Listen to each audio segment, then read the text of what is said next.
Chegamos aqui! Doutora Alana Valentim, seja muito bem-vinda ao canal. Boa noite. Boa noite, minha irmã. Tudo na paz aí, minha querida? Tudo tranquilo. Eu começo hoje falando sobre a arte de viver, né, pessoal? Sim. A arte de viver é simplesmente a arte de conviver. Simplesmente será ou é algo bem difícil? Por isso que a gente vai hoje apresentar um pouquinho. Eu já notei que o pessoal aqui, sabe, professor Eduardo, gosta muito das psicopatologias, né? Ou seja, dos estudos dos transtornos mentais. E aí a gente vai apresentar um pouquinho, trazer alguns conceitos. Eu já vou dizendo que nesse momento, quando a gente apresenta isso, quando a gente vai estudar isso, a gente já passou pelos primeiros semestres da área da psicologia, ou seja, a gente já passou pela questão da filosofia, para conceito de como forma, né, o cérebro, como a coisa funciona neurologicamente e tudo, para chegar propriamente nessa fase. Essa parte é uma parte assim extremamente profunda, mas a gente vai tentar trazer conceitos simples para que vocês possam entender, né, como é que é esses relacionamentos com o outro, né? E o quanto é importante neste momento atual, né? Nós estamos vivendo uma época tão fundamental você saber conviver, né, com o outro, entendendo às vezes até mesmo que você tem traços na sua personalidade que sim, né, transforma as relações, essa arte de conviver num ponto de dificuldade. Mas tudo tem solução e é para isso que nós estamos aqui, trazer isso. Amém. E eu passei para você, professor Eduardo, eu passei para você os slides, porque eu não consegui colocar aqui, tá? Tá, eu estou pegando aqui então, deixa eu ver aqui onde é que você mandou. Porque você mandou por onde? Eu mandei pelo e-mail. Tá, peraí. Para que a gente possa começar, porque eu vou apresentar para vocês, pessoal, a taxonomia dessas entidades clínicas, né, em psiquiatria, que vai oferecer um amplo espectro sobre isso. Porém, a gente vai conseguir identificar algumas coisas, particularizar outras, classificar algumas coisas, porque ao longo da história, né, da medicina e da psiquiatria,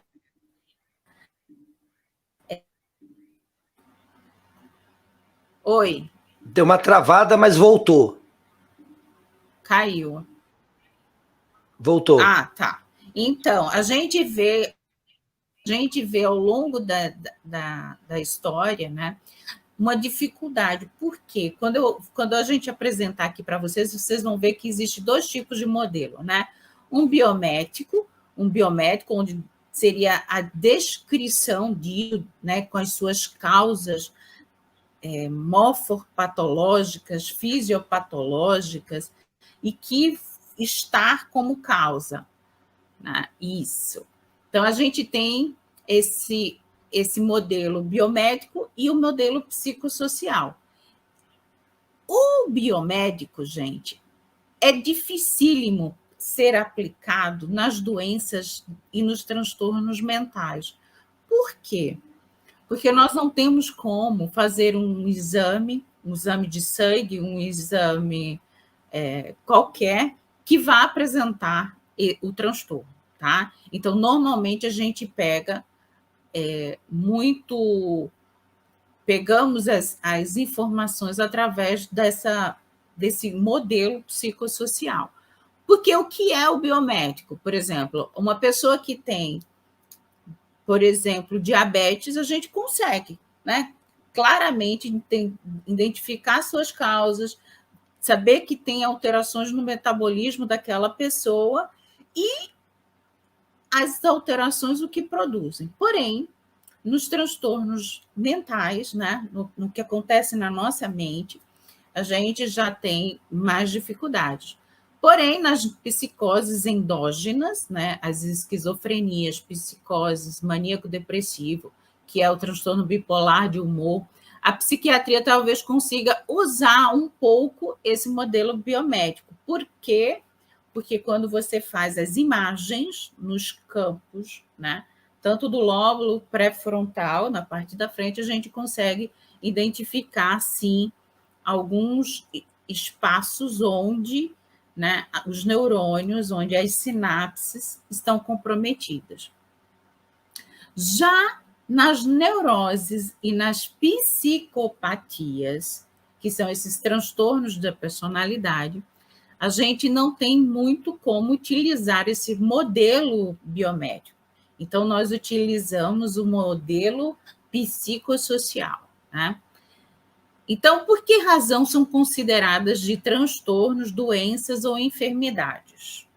Já que você não conseguiria estabelecer, né, a taxonomia por esse modelo biomédico, por que são? Primeiro, porque ele causa dano. Né? Então, todos os transtornos das neuroses, das psicopatias, dos transtornos de personalidade, eles causam dano não somente para o paciente, né, para a própria pessoa, como para o entorno. Então, são transtornos porque assim exigem a história das mentalidades, da sociedade, a cultura, os valores vigentes, os que detêm poder. Ou seja, são pessoas que nos causam transtornos. No passado, pode passar, professor, a gente vai mais rápido nessa parte, tá? Esses transtornos, essas neuroses, eles estavam sempre junto dessas perturbações, dessas pessoas transtornadas, doentes, porque estão fora daquela norma sociocultural vigente. Então, em um tempo passado, que não existia, por exemplo, as classificações, né, dos transtornos, eram aquelas pessoas que a gente dizia que eram as pessoas à margem da sociedade. Né? E isso foi sendo transformado ao longo da história, né? E principalmente logo depois da psicanálise, quando o Freud estabelece, né, alguns conceitos muito poderosos com relação a esses transtornos. Né? E aí eu venho apresentar para vocês alguns conceitos que eu acho importante que vocês mais ou menos reconheçam. Né? Então, o que seria personalidade? A junção entre temperamento e o caráter. Temperamento, ele é herdado geneticamente e regulado biologicamente. Eu não vi quem foi, mas alguém colocou a questão da regulação hormonal. Sim, o temperamento, né, ele é herdado geneticamente. Nós temos essa herança no nosso código, no nosso DNA, na nossa genética, e ela é regulada através dos hormônios que regulam. Né? Já o caráter, pessoal, está ligado à relação do temperamento com tudo que vivenciamos e aprendemos nas relações com o mundo exterior. Então, se a personalidade do indivíduo é essa junção entre temperamento e o caráter, você vê que ela é uma organização dinâmica, ok? Então, nós sabemos, e até porque isso existe e está escrito muito antes até mesmo da própria psicopatologia, né? Nós já sabemos que nascemos com a semente do bem e do mal, mas como elas vão germinar, crescer, dar frutos, vai depender de vários fatores que vão irrigar a nossa existência. De maneira assim muito resumida, o temperamento seria a predisposição biológica para as sensações, motivações e reações automáticas no plano emocional. Ele é a base do nosso humor, ingrediente que nos dá o tempero e o equilíbrio e o colorido emocional. Então, temperamento, né, que a junção entre o temperamento e o caráter. O temperamento é como se fosse esse tempero que traz para o ser humano essa capacidade, né, de ser um ingrediente e um colorido diante das nossas emoções. Ou seja, personalidade é considerada uma organização dinâmica, resultante de fatores da ordem psicossocial e espiritual. Ou seja, temperamento junto com o caráter e com aquilo que nós fazemos dele, né? Do que nós fazemos dele ao longo da nossa existência. Ou seja, quanto mais ações e sementes do bem você for germinando ao longo da sua existência, mais sanidade mental você terá. Por isso que é tão bom e tão importante você olhar sempre para bons exemplos, né? Bons exemplos que vão, com certeza, desenvolver essa ação no mundo. Podemos passar? Classificação desses temperamentos. Ao longo de toda a história humana, né? Lá com Hipócrates, por exemplo, na Grécia Antiga, eles já estavam tentando. Acho que sou eu que estou caindo.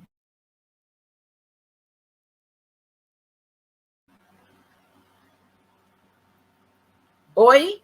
Voltei? Sou eu que estou caindo? Alô? Oi, não estou ouvindo. Oi, voltou sim, só que a conexão deve estar fraca mesmo. Choveu também um pouco aqui, tá? Então pode ser que às vezes esteja um pouquinho difícil aí. Isso, então, desde sempre, desde que o ser humano começa as questões de classificações, de filosofar sobre a existência, que tentam classificar os temperamentos do ser humano. O Hipócrates, antiga, ele separava sobre esses 4 pontos, né, que seriam esses tipos sanguíneos, que seria o sangue, a bile, a fleuma e a bile negra. Então, esse tipo sanguíneo, que seria esse tipo, pessoas mais sanguíneas, são pessoas sociáveis, expansivas, otimistas, por outro lado, irritável, disperso e impulsivo. Sempre você vai ter essa escala, né? Isso vocês vão entender que é sempre os traços para um lado e para o outro, né? Que as classificações dos temperamentos de uma forma geral, ao longo da existência. O tipo fleumático é esse sonhador, pacífico, dócil, mas pode se tornar preguiçoso, né? E preso a certos hábitos, distante das paixões. O tipo colérico, determinado, ambicioso, dominador, em contrapartida, tem propensão a reações abruptas e explosivas. O tipo melancólico, por sua vez, tende a ser introspectivo, sensível e reflexivo. E, pelo lado negativo, é pessimista e solitário. Atualmente, a gente está fazendo um histórico, né? Uma história da psicopatologia. Atualmente, nós temos várias classificações, novas classificações acrescidas a essas. Nunca deixou de ser, sabe? Eduardo, está me ouvindo? Está me ouvindo? Essas classificações... Tá normal, pode, ó, se cair eu te aviso, pode falar que tá normal para mim aqui. Ah, tá ótimo. Então, atualmente, essas classificações, elas vão sempre sendo acrescidas de alguma maneira com novos estudos, com novas pesquisas. Então, a gente tem evitação de danos, busca de novidades, dependência de recompensa, persistência e persistência, elas foram incluídas, né? Então, pode passar, porque eu vou passar para vocês algumas classificações sobre os temperamentos, caráter. Pode passar. Sobre o caráter, podemos dizer que ele está associado à consciência que a pessoa tem de si, dos outros e do mundo que o rodeia. Ou seja, seria o nosso livre-arbítrio, componente biológico e ambiental na formação do nosso caráter. 3 fatores: autodiretividade, cooperatividade e autotranscendência. Isso está compondo o nosso caráter. Autodiretividade, ou seja, uma pessoa voltada para a ação no mundo, né? A cooperatividade, idem, é sempre o sujeito de um caráter com capacidade de servir, de estar na sociedade, de estar com o outro. E a autotranscendência é aquilo que nós já viemos apresentando para vocês, na qual a logoterapia se consolida bastante, né? Com essa capacidade do sujeito, do ser humano, sair de si e se encontrar tanto na sua dimensão espiritual, noética, como ele no mundo. O que é que acontece com pessoas com baixos níveis de autodiretividade e cooperatividade? Isso é muito importante, tá? Elas tendem a apresentar esses traços patológicos de personalidade. Então, são esses dois pilares, vamos dizer assim, do caráter humano, né? Esse baixo nível de autodiretividade e de cooperatividade, que faz com que os sujeitos tenham realmente uma possibilidade de apresentar esses traços patológicos. Pode passar. Ao comparar as imagens do cérebro de criminosos, constatou-se gênios associados exatamente, eu acredito que foi a Mary que apresentou, né? Ausência de empatia, comportamentos agressivos e violentos. Quando eu coloco assim, todas as pessoas podem se localizar no espectro de traços de personalidade. Você tem instabilidade emocional e estabilidade emocional. E esses tracinhos, nós podemos, através das avaliações psicossociais, avaliar onde o sujeito está. Se está mais para a instabilidade ou mais para a estabilidade. O resultado dessa equação acima e as características inflexíveis, rígidas e disfuncionais podem apresentar uma personalidade perturbada. Ou seja, quanto mais o sujeito está dentro da instabilidade emocional, com características inflexíveis, ou seja, apesar de várias tentativas, inclusive às vezes até medicamentosa, ele continua apresentando essa rigidez de comportamentos, de atitudes, de pensamentos, ou de falta disso, né? Então, são comportamentos agressivos, violentos, falta de empatia, e gerando toda essa instabilidade emocional, a gente diz, com a avaliação, se essa personalidade está, sim, realmente perturbada ou não. Pode passar, professor? E aí nós temos tanto a classificação internacional de doenças, e isso a gente sempre questiona um pouco, né, professor? Imagina você classificar socialmente, culturalmente, de uma maneira pasteurizada todas as pessoas, mas com muitos trabalhos, pesquisas, a gente está enumerando dentro da CID-10, que é a Classificação Internacional de Doenças, 8 transtornos específicos de personalidade, tá? E aí nós temos os paranoides, esquizoides, antissocial, emocionalmente instável, subdividido em tipos impulsivos e borderline, os histriônicos, anacásticos, os obsessivos compulsivos, que seriam os que têm o transtorno obsessivo compulsivo, os ansiosos ou evitativos e dependentes. Já o DMS-5, que é o Manual dos Transtornos, ele lista 10 categorias específicas. O DSM, coloquei contrário, é DSM. Ele tem 10 categorias, 3 grupos. O grupo que congrega os paranoides, esquizoides, esquizotípicos, que são os excêntricos, os esquisitos. O grupo B estão os antissociais, borderlines, histriônicos, e narcisísticos, considerados os dramáticos emocionais volúveis. Por fim, o grupo C, que contempla os evitativos, dependentes e obsessivo-compulsivos, os ansiosos e temerosos. Aqui são os transtornos específicos de personalidade.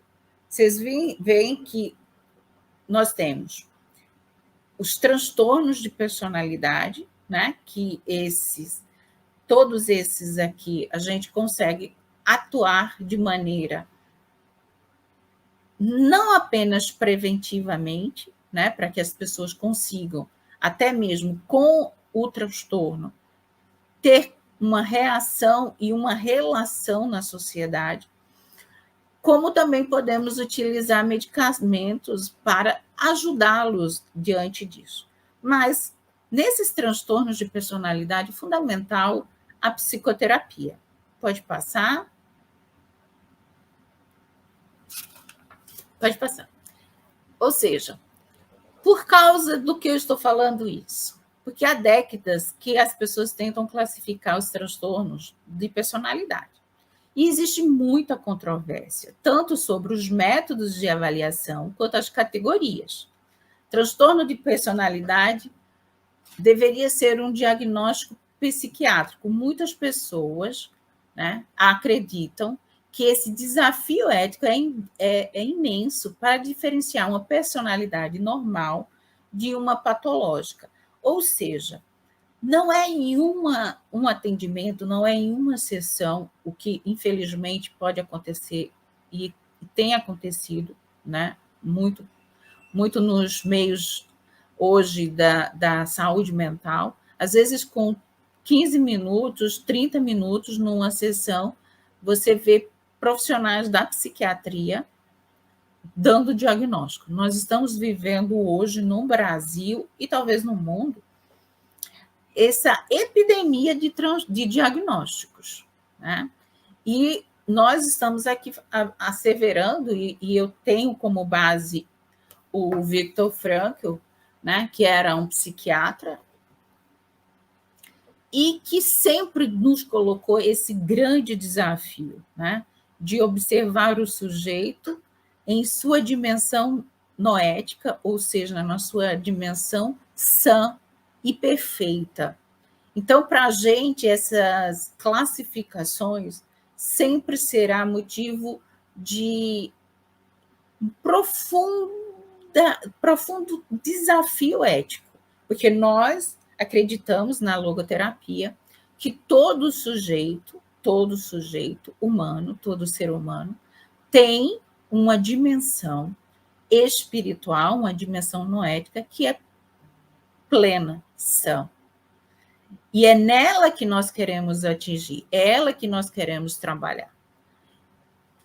Porém, hoje nós estamos apresentando para vocês as classificações, os estudos, as evidências, tanto de experiência clínica quanto de pesquisas, para essa concepção da chamada dimensão psiquiátrica, essa dimensão dessa personalidade, né? Então, todas as pessoas podem apresentar maior ou menos grau de traços de personalidade, numa distribuição em contínuo, ou gradações dessas características. O que a gente está colocando isso?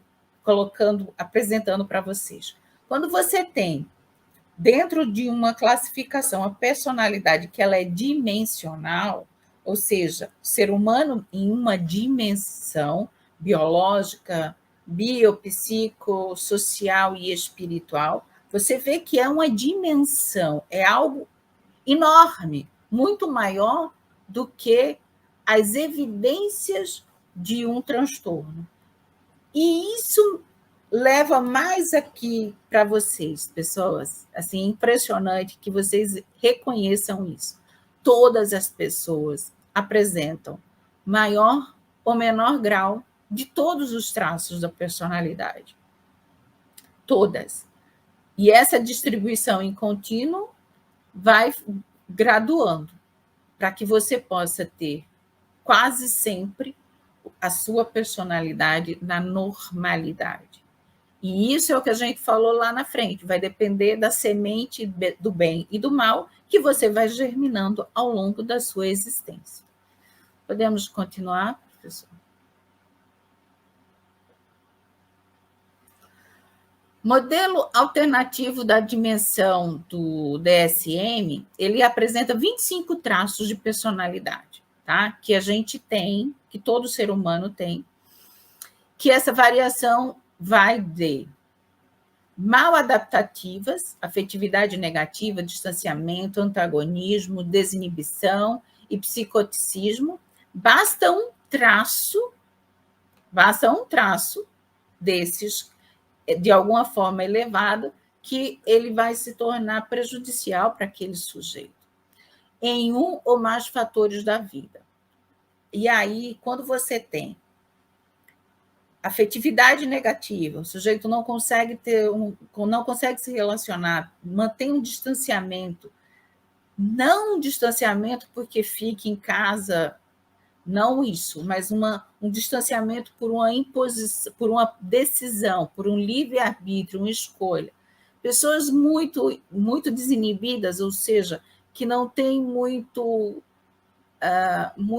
controle sobre aquilo que fala tudo que acha, do jeito que quer, mesmo que vá machucar. Ou seja, são traços que vão fazendo que o fator vida desse sujeito seja deficitário, seja complicado de se relacionar no mundo.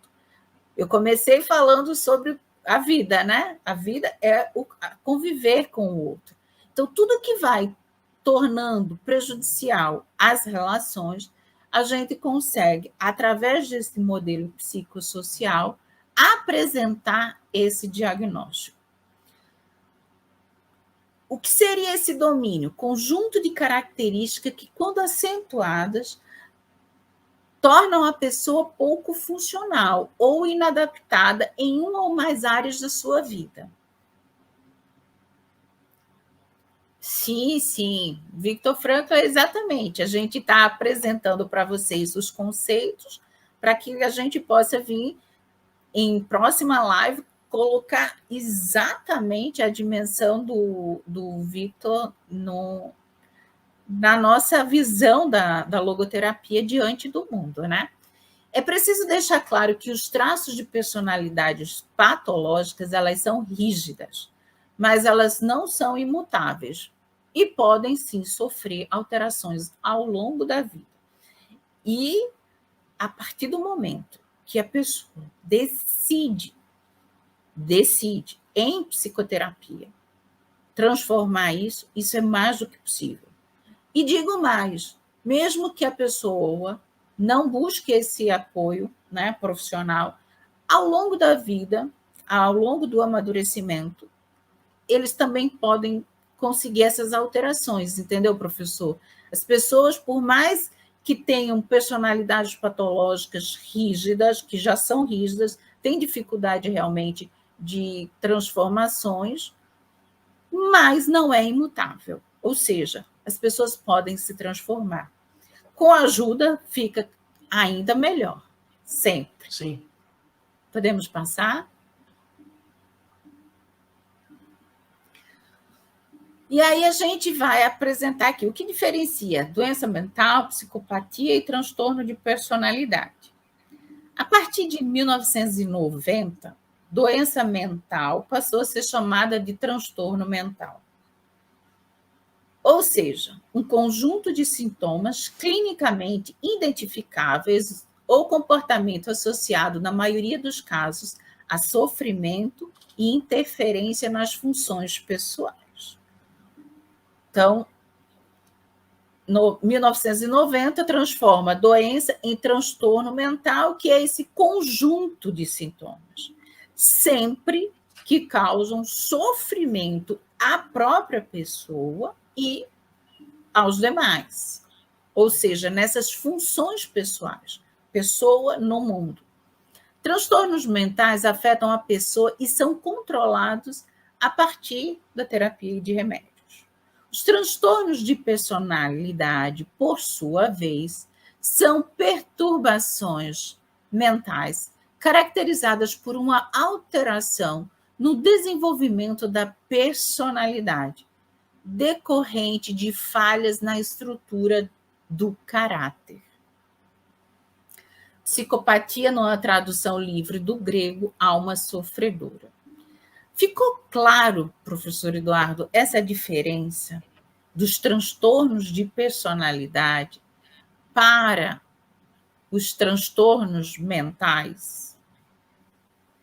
Sim, perfeitamente. Inclusive, a Márcia está perguntando o seguinte: seria pelo meio em que vivem, doutora Lana? Sim, a gente lembra que a gente colocou que a personalidade, a junção. Está caindo. Voltou. Oi? Voltou. Voltamos? Estou te ouvindo. Estou te ouvindo. Voltou? Agora travou. Oi, então. Voltou. Lembra que a gente falou no início? Oi, tá caindo, hein? Não, mas agora voltou, pode falar.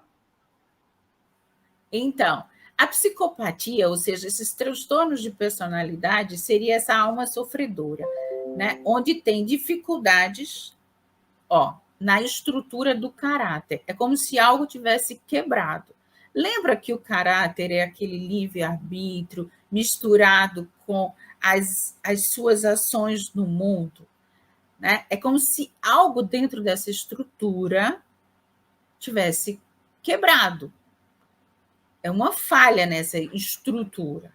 E claro que quando você volta, se você voltar nessa estrutura, né, que é você biologicamente colocado, por isso que as imagens no lobo frontal, onde as empatias, as relações, o sentir pelo outro, né, está ali comprometida. É realmente uma estrutura que foi danificada.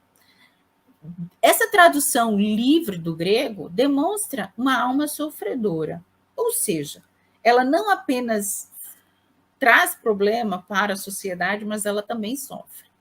Por menos que exista essa empatia, mas existe uma alma sofrendo, muito sofredora. Não à toa, devemos nos sensibilizar por essas pessoas. Porque quando a nossa personalidade é sã e você identifica que, no fundo, esse ser que está ali é uma alma sofredora, você passa a ter até mesmo compaixão, não é verdade? Podemos passar? Sim. E isso, desde o século XX, né, que é à luz da psicanálise que a gente apresentou, as neuroses estavam associadas, né, a essa alma sofredora.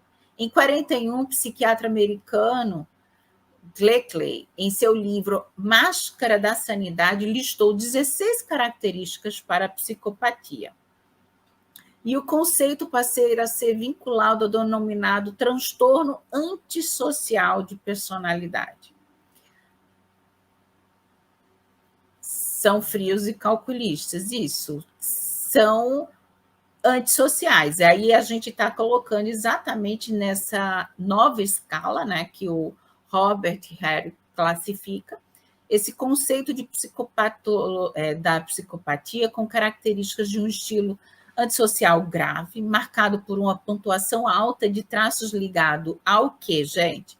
Mentira, manipulação, estilo de vida parasítico. Eles não produzem nada, eles querem roubar, eles querem ser parasitas do outro. Ausência de remorso e culpa, falta de empatia, frieza, insensibilidade, prazer em transgredir e o histórico de problemas com a lei. Eles não conseguem reconhecer o domínio da lei. Ou seja, estar em sociedade, para essas pessoas, realmente é muito sofrimento, é sofredor. Chega a ser um estilo de vida que, infelizmente, fascina o ser humano. Basta você observar, né, os fenômenos claros dos nossos tempos, quando os vilões, né, os vilões que são manipuladores, mentirosos, são os mais sedutores e normalmente possuem uma legião de fãs. Você vê pessoas como, por exemplo, situações em filmes que são um sucesso. Quanto mais apresentar esse vilão de maneira com mais problemas da lei, mais as pessoas vão assistir, sejam filmes, sejam atrás de pessoas, por exemplo, que têm essa personalidade nas redes sociais, o quanto as pessoas seguem, vão em busca, dão like e possuem seguidores. Ou seja, é um estilo de vida que fascina a maior parte do ser humano. Você já imaginou isso, professor Eduardo? Podemos continuar? Sim. E aí, a gente está colocando aqui algumas considerações, né? Que esse diagnóstico, por exemplo, de um transtorno de personalidade, precisa ser observado algumas coisas. Primeiro, é a presença de um ou mais traços dessa personalidade patológica, né? Então, daquelas descrições que a gente apresentou, tem que apresentar um ou mais traços disso. Seu surgimento no fim da adolescência ou, em alguns casos, ainda na infância. Ou seja, um caráter duradouro ou não. Por exemplo, uma criança que no início da sua infância, a criança, né? O início da infância, você já percebe que gosta de machucar animais, que gosta de machucar o irmãozinho, que mente, que sempre diz que não foi. Você já observa esse caráter duradouro dessa personalidade patológica. Nós sempre levamos em conta a biografia de cada um, ou seja, sempre contextualizada com a sua realidade sociocultural. Para isso, nós temos aquilo que chamamos as avaliações psicológicas e fazemos durante algumas sessões de anamnese. Pode passar? E aí a gente vem falar com vocês hoje, né? Como conviver com personalidades, por exemplo, esquizoide, né? Então, como são esses indivíduos? São pessoas que não desejam nem desfrutam de relações íntimas, preferem atividades solitárias, têm pouco interesse por experiências sexuais, não sentem prazer com quase nada, não tem amigos próximos, mostra-se indiferente a elogios ou a críticas, demonstra frieza emocional. Conviver com uma pessoa assim significa, antes de tudo, suportar o distanciamento e a frieza emocional. Ela não percebe o problema, logo não despreza a ideia de procurar o tratamento. Se vocês perceberem, todos esses transtornos de personalidade, existe uma diferença, uma dificuldade muito grande do sujeito que sofre buscar ajuda. Primeiro porque eles acham que ele não tem problema nenhum, o problema são os outros, que não fazem o que eles querem, como eles querem. Então, eles pouco vêm ao nosso consultório em busca de ajuda. Normalmente, quem vem são as pessoas que estão passando pela problemática de conviver com eles, né? Então, são pessoas que... Como conviver com uma pessoa dessa? É você suportar isso, né? E, para isso, uma base psicoterapêutica é muito importante, porque, às vezes, você tem uma pessoa, convive com uma pessoa com essa personalidade esquizoide, mas que é um filho, que é uma mãe, que é um pai, que é um tio, e você não pode simplesmente se desvencilhar, mas você tem como conviver sabendo como lidar. Então, o caminho a seguir, então, é o quê? Valorize as competências, não demonstre pena e nem rejeite sua solidão. Ou seja, nada de convidar essa pessoa para uma férias, por exemplo, num cruzeiro. Elas preferem sempre estar no seu quarto, na sua cabana, numa montanha ou numa praia deserta. Elas precisam disso. E saber conviver com uma pessoa assim, quando ela tem esses traços, vai trazer alívio para ela e principalmente para quem convive. Por isso que nós estamos hoje aqui apresentando para vocês. Viu, doutora Lana? Tem uma pergunta que a Raciocine, Cláudio Roselli, perguntou assim, ó, como é possível determinar se as psicopatias ou transtornos são conscientes ou não? Acabei de falar que olha, eles acham que eles não têm nada. Então, não tem nada de consciente, porque na consciência dessas pessoas, o problema são os outros. Eles acham muito normal, né? A culpa é sempre de alguém, nunca é deles, né? Não, eles acham que estão perfeitos, que o problema são os outros. Eles não vão atrás de ajuda nem de tratamento, porque eles não conseguem entender que eles estão sofrendo e causando sofrimento. Entendi. Então, realmente não tem nada consciente, né? Por isso que eles não conseguem perceber isso, entendeu? Eles não conseguem perceber que estão causando problema para si próprio, e isso nós podemos detectar. Existe um processo de sofrimento, não à toa psicopatia significa exatamente alma sofredora. E ela não é chamada assim, não é a etiologia das palavras, elas têm uma explicação por trás disso. Pode passar? Então, esses esquizoides, vocês já sabem como tem que conduzir a sua vida diante de pessoas assim. Né? Um segundinho só. Ô, doutora Lana, espera só um segundinho só antes de passar para o próximo slide, que tá chegando uma mensagem aqui. Peraí.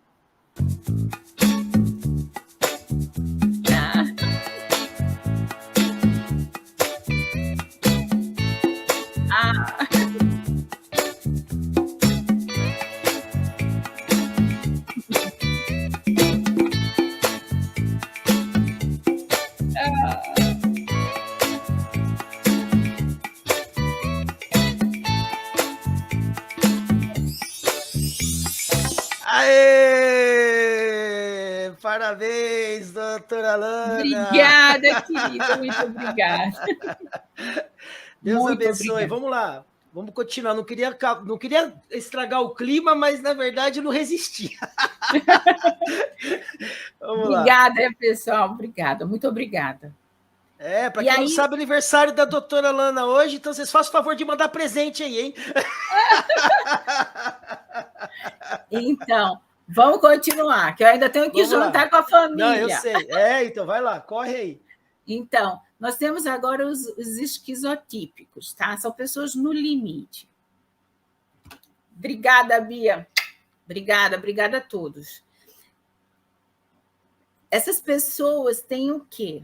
Crenças estranhas, pensamentos mágicos, experiências perceptivas incomuns, pensamentos e discurso diferente do convencional, desconfiança, ideação paranoide, afeto inadequado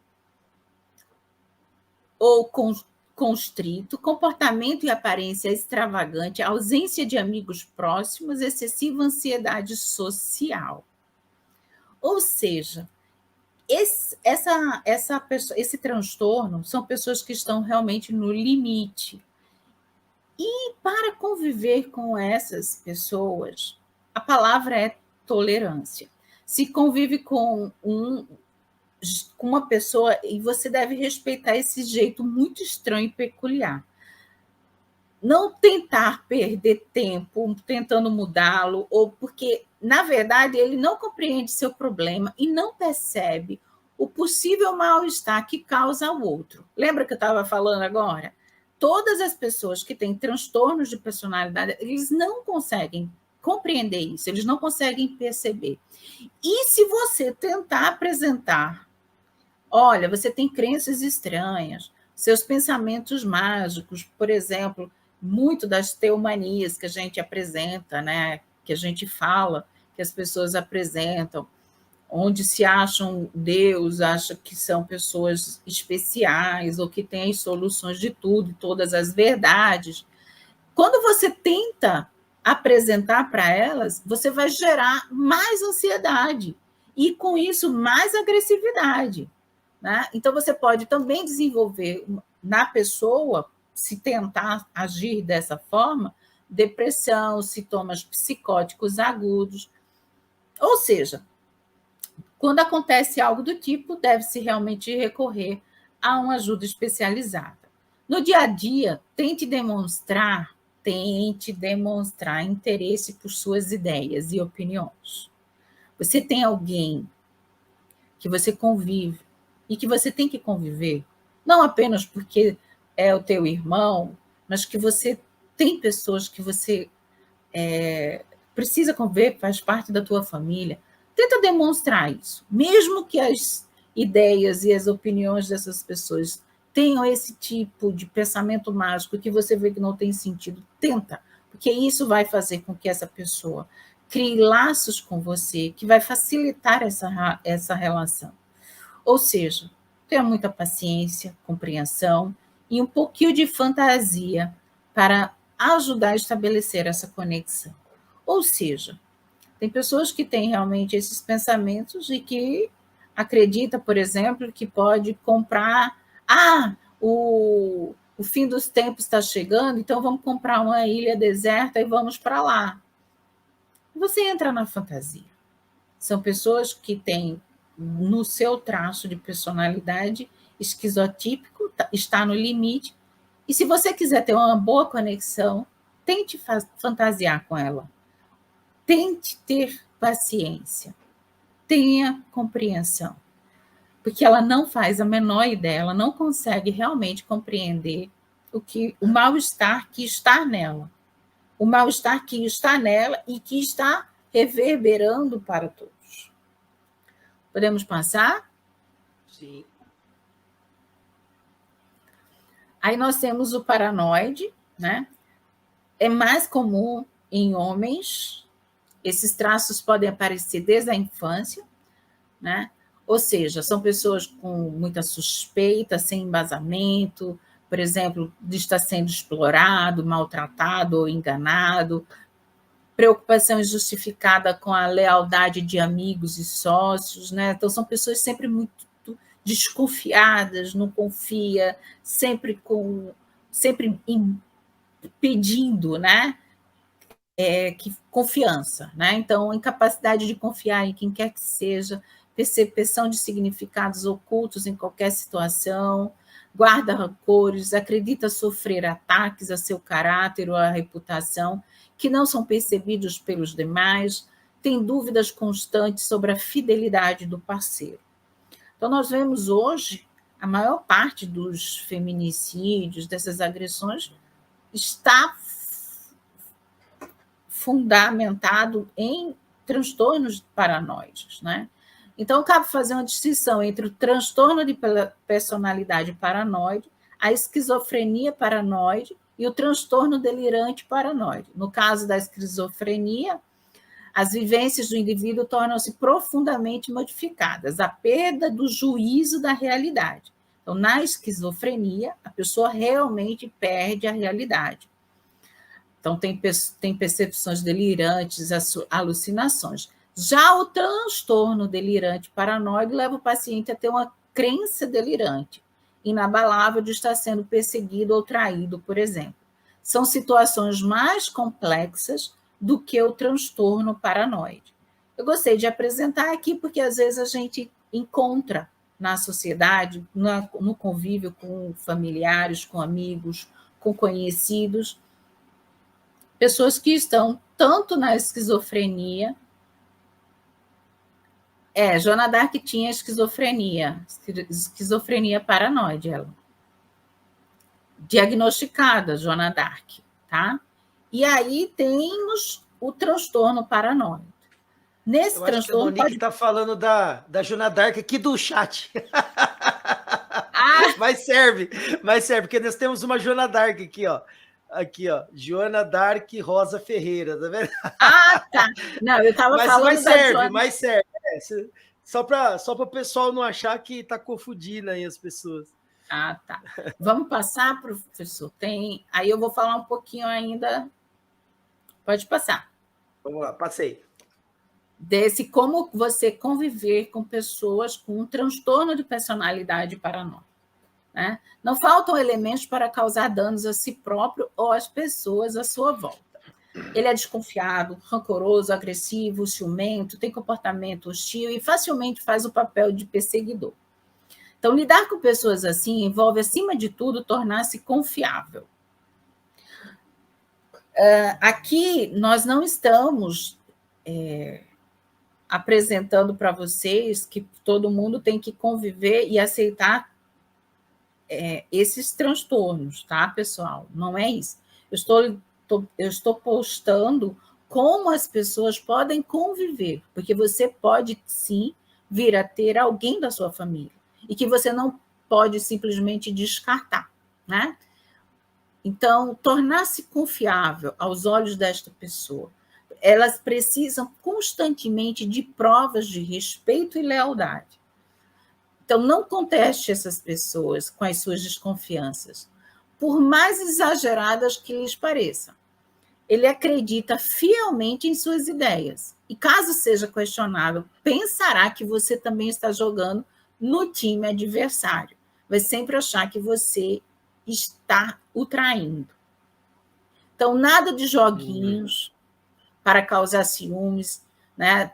Essa pessoa precisa estar seguro dessa fidelidade do companheiro. Isso é fundamental para a pessoa que tem esse traço ter um pouco de segurança. E a partir do momento que ele tem um pouco de segurança nesse relacionamento, nesta pessoa, com certeza, danos ao outro e a ela própria vão ser menos potencializados. Ou seja, evitar brincadeiras, né? Eu sei que mulheres, eu apresentei que esse transtorno ele é muito mais, assim, ele tem uma potencialidade maior nos homens. E nós sabemos que as mulheres adoram joguinhos de sedução, joguinhos de brincadeiras, né, de chacota com esses relacionamentos. Às vezes a pessoa casa com uma pessoa que tem essa personalidade paranoide e ela começa a brincar com fogo, né? Então, evita a provocação, evita realmente reagir com essas pessoas de maneira agressiva, porque realmente ele tem um comportamento vingativo, tá? Então, se é uma pessoa próxima, seja gentil, polido e evite tanto expô-lo como se expor. Sim, Joana d'Arc, as pessoas podem sim, todo transtorno, como a gente falou, ele pode inclusive sofrer mutações ao longo do tempo. E agora nós vamos chegar aos finalmente, professor, pode passar. Que seria os antissociais, ou seja, os psicopatas, os transtornos de personalidade antissocial, né? Os fins justificam os meios. As características são fracasso em ajustar-se às normas sociais, tendência à falsidade, incapacidade de planejar o futuro, irritabilidade ou agressividade, descaso com a própria segurança ou com a segurança alheia, irresponsabilidade reiterada, ausência de remorso. Ou seja, esses indivíduos com esse estilo antissocial, ele tenta sempre usar as coisas para atingir o outro, tá? Ou seja, Ele sempre vai ser alguém que é esse abusador, esse agressivo, e ele é muito astuto, ele é muito inteligente, ele é astuto o suficiente para que, com seu jeito controlador e arrogante, não pareça, né, que ele está fazendo isso. Ele tem um comportamento tão sedutor e manipulador que ele consegue fazer com que o outro ache que está errado. E isso é o que nós estamos aqui apresentando para vocês, né, para que vocês conheçam essas características, né?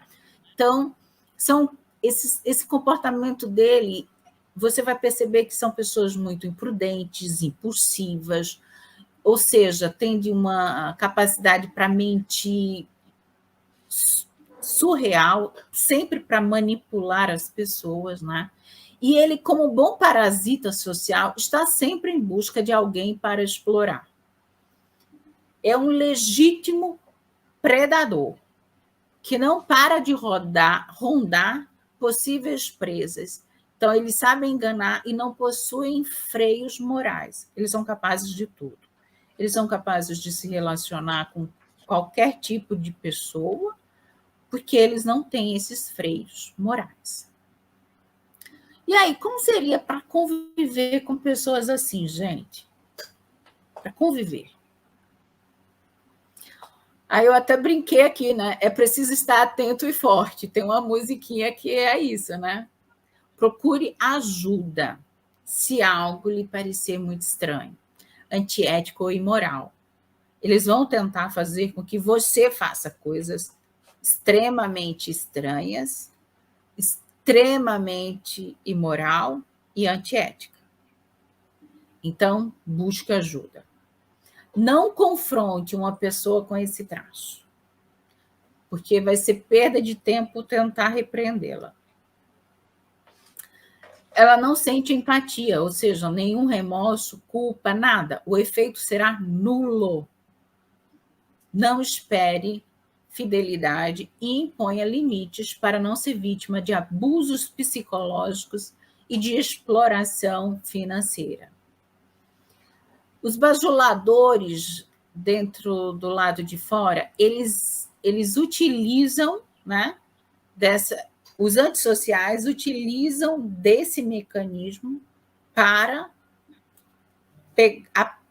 prender suas presas. Muitos dos bajuladores, né, eles estão os fins justificam os meios. Certo? Então, eu sei o quanto é difícil conviver com uma pessoa assim.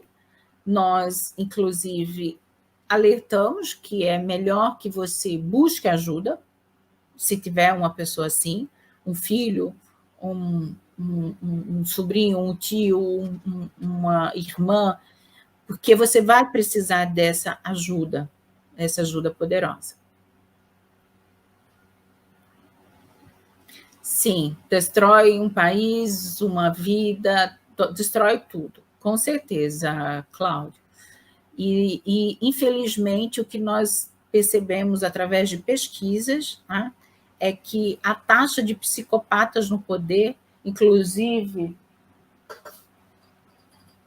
eu tenho esse livro que eu indico para vocês, Psicopatas no Poder. É um livro muito importante para... Deixa eu tentar ver aqui.